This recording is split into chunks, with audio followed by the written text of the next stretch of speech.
Hi guys, welcome back to the channel.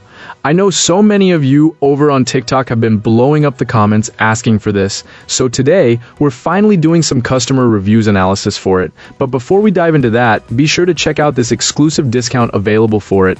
You'll find it in the description and in the first comment under this video. Now let's not waste any more time and jump right into the details. So, this portable power station showed up just as winter started biting, and I grabbed it for under $200. It has about twice the power of the new POW I bought last summer for under $100, which already felt like a bargain. I was curious about solar charging, so I paired it with a Rockpal's 60-watt panel I had lying around to see how practical this would be, especially here in Wisconsin in December, where sun is limited to roughly 9 to 4. On a sunny day, I managed to charge to somewhere between 60 and 80%, not the full thing. The PWM solar controller is just too slow in real life, at least in those conditions. In online questions, the seller mentioned an upgrade to an MPPT version and that it would be available in January 2021.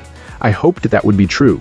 Then the update happened and the new version arrived. The battery has about 270 watt-hours of usable energy, which makes the numbers feel tangible. If you divide 270 by the watts you're pulling, you get a pretty good idea of how long you could run something before the battery dips to 10% to protect itself. I tested a 175-watt personal space heater, and it ran for about 1 hour and 15 minutes, and then a 45-watt heating pad lasted around 6 hours. But both of those checks lined up with the 270 watt-hours on AC.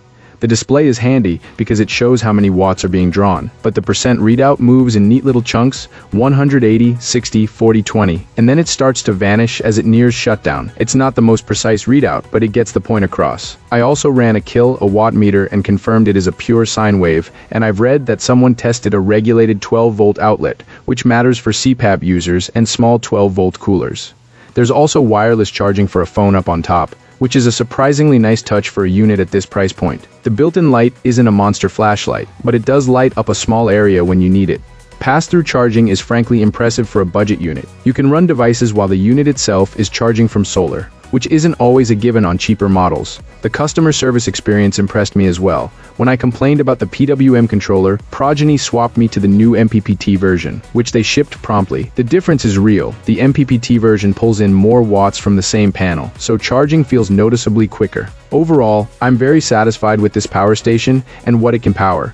I look forward to the continued MPPT improvement, and I can see using multiple units for apartment disaster prepping or small emergencies. 3 or 4 of these could cover small heating sources and phones without breaking the bank, and you don't have to stake your whole setup on one big battery. Thumbs up for this battery.